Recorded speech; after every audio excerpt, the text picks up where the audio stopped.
El sol sangriento de la Costa del Sol. Parte 1. Paraíso de serpientes. El sol poniente de Marbella era una pincelada de oro y carmesí sobre el Mediterráneo.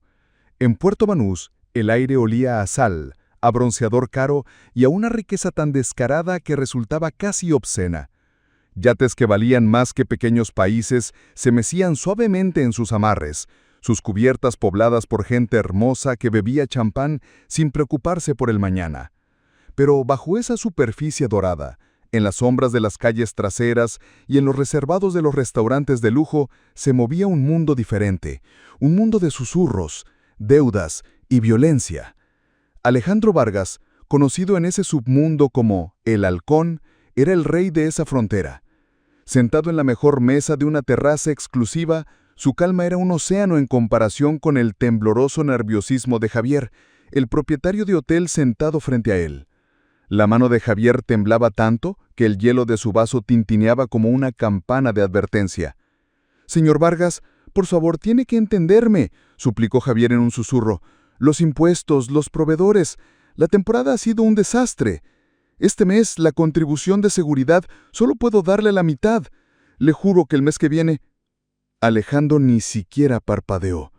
Levantó la vista de su copa de vino y sus ojos se clavaron en los de Javier. Y en ese instante Javier comprendió el porqué del apodo. Los ojos de Alejandro eran los de un ave rapaz en pleno vuelo, enfocados, depredadores y con una certeza absoluta de que la presa no tenía escapatoria. «Javier», dijo Alejandro, su voz tan suave como la seda pero con un filo de acero. ¿Te has preguntado alguna vez por qué en tu hotel nunca hay robos? ¿O por qué tus competidores sufren misteriosas averías en sus sistemas de aire acondicionado en pleno agosto? Yo no te pido una contribución. Te presento una factura por un servicio. El servicio de la tranquilidad. Y las facturas, Javier, se pagan a tiempo. Hizo una pausa, dejando que el silencio hiciera su trabajo. Tienes una familia preciosa, Javier. Una esposa encantadora, 2 hijos. Sería una lástima que su tranquilidad se viera perturbada. La amenaza velada golpeó a Javier como un puñetazo en el estómago. Palideció, tragó saliva y con manos torpes sacó un sobre grueso de su chaqueta. Lo deslizó sobre la mesa como si quemara. Alejandro lo cogió, sopesando su peso por un instante antes de guardárselo. No era una victoria, era el orden natural de las cosas. El poder era así de simple. Alejandro era el ejecutor, el lugarteniente más temido y eficaz de la familia Montoya, los dueños absolutos de la costa. El patriarca, don Ricardo Montoya, el viejo, era un capo de la vieja escuela, forjado en la dureza de la era de Franco. Para él, el honor, la lealtad y la omertá eran evangelios. Su palabra era ley, y la traición se pagaba con sangre. Su imperio se había construido controlando la puerta de entrada del hachish y la cocaína de Marruecos a Europa, un río de dinero negro que se lavaba en el hormigón y el lujo de la costa. Pero el paraíso se estaba llenando de serpientes. Al este, en el vital puerto de Málaga, los hermanos Ramos se habían hecho fuertes. Héctor era la fuerza bruta, un animal violento con un temperamento explosivo. Diego, su hermano menor, era el cerebro, frío, calculador y adicto a la tecnología. Para ellos, los códigos de honor de don Ricardo eran reliquias de un mundo extinto. Solo creían en el poder del dinero y en la elocuencia de una bala. La tregua entre ambas familias era una fina capa de hielo sobre un mar embravecido, y todos sabían que estaba a punto de romperse. Parte 2. La primera gota de sangre. El hielo se rompió en la cubierta ensangrentada de un barco pesquero frente a Estepona. Un cargamento de 100 kilos de cocaína pura, una fortuna, fue interceptado. Pero el verdadero mensaje no era la mercancía robada. El mensaje era el cuerpo de Mateo, el sobrino predilecto de don Ricardo. Le habían seccionado la garganta con una brutalidad salvaje, dejando sus ojos abiertos mirando el cielo vacío del Mediterráneo. La noticia cayó como una bomba de silencio en la fortaleza de don Ricardo en las colinas de Benavís. Sus lugartenientes se reunieron en su despacho, un santuario de madera oscura y humo de puro. «Ha sido obra de esos chacales», sisedió don Ricardo, su rostro una máscara de furia contenida. «Los Ramos. Pero no tenemos pruebas sólidas. Una respuesta en caliente y tendremos al Laudico y a la Guardia Civil registrando hasta el último de nuestros negocios. No podemos permitirnos una guerra total. Todavía no. Todavía no. La voz de Alejandro restalló como un látigo. Con todo el respeto, don Ricardo, la guerra ya empezó. Han cruzado la línea. Han derramado tu sangre. Han matado a Mateo como si fuera un perro. Si no respondemos con una fuerza abrumadora, nos verán como un león viejo que ya no puede defender su territorio. Y en esta selva, los leones viejos se mueren de hambre. Don Ricardo lo miró y en sus ojos cansados había décadas de sabiduría violenta. Conozco tu fuego, halcón. Es lo que te hace valioso. Pero un fuego sin control lo quema todo, empezando por uno mismo. Ellos esperan que reaccionemos con furia ciega. Esperan que cometamos un error. No les daremos esa satisfacción. Seremos más listos. Pero para Alejandro el honor no entendía de estrategias. El honor exigía sangre. Esa misma noche, en un almacén abandonado del puerto, se reunió con sus 3 hombres más leales. Sus rostros eran duros, sus ojos brillaban con la misma sed de venganza que los de sus suyos. El plan estaba trazado. No iban a devolver el golpe con una bala, sino con fuego. Parte 3. Un mensaje escrito con fuego. La joya del Imperio de los Ramos era un concesionario de coches de lujo en las afueras de Málaga, una catedral de cristal y acero donde el dinero de la droga se purificaba y renacía en forma de Ferraris y Lamborghinis.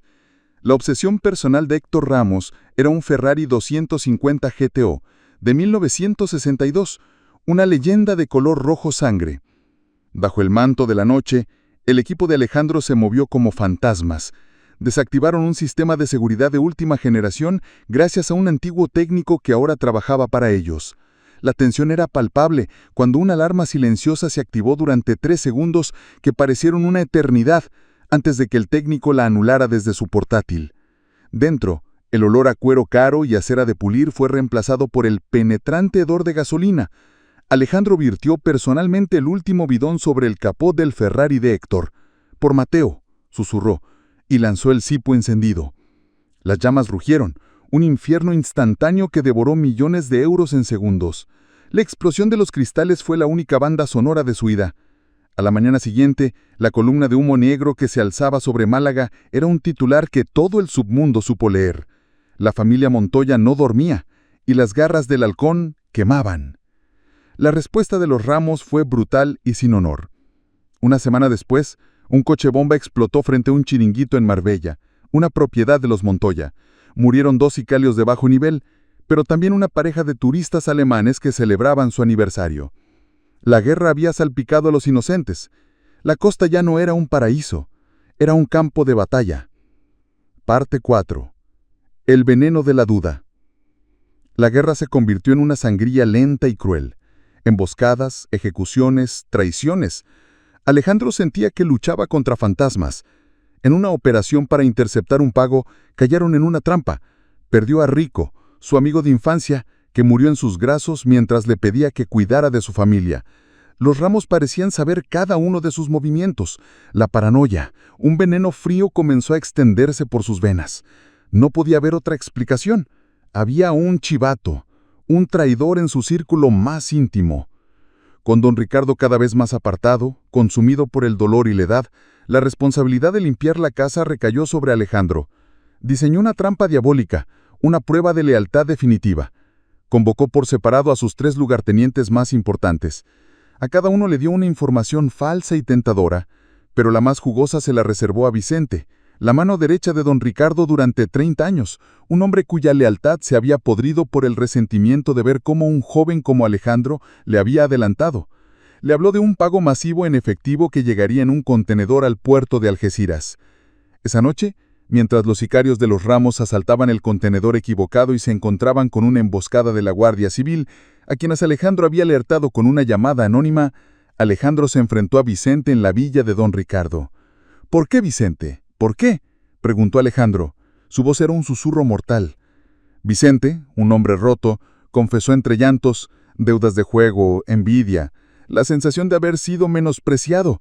Don Ricardo, que escuchaba desde las sombras, salió a la luz. Su rostro no mostraba ira, sino una profunda y dolorosa decepción, la de un padre traicionado por un hijo. 30 años, Vicente.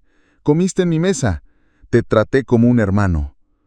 No hubo más palabras. Al amanecer, el cuerpo de Vicente colgaba de un puente de la autopista con un billete de 100 euros en la boca. El mensaje era inequívoco. La traición en la familia Montoña se pagaba cara. Parte 5. Juicio final. En el mar. Con el traidor eliminado y los ramos debilitados, era el momento del golpe de gracia. La inteligencia de Alejandro descubrió la última y desesperada jugada de los ramos. Un trato directo con un cartel colombiano. Media tonelada de cocaína pura llegaría en una lancha militar ultra rápida a una cala remota, una operación que los pondría de nuevo en el juego. Alejandro movilizó a todos sus hombres. Don Ricardo, con una energía renovada por la sed de venganza, insistió en liderar el ataque junto a él. Se posicionaron en las rocas que rodeaban la cala, esperando en un silencio tenso, sintiendo la brisa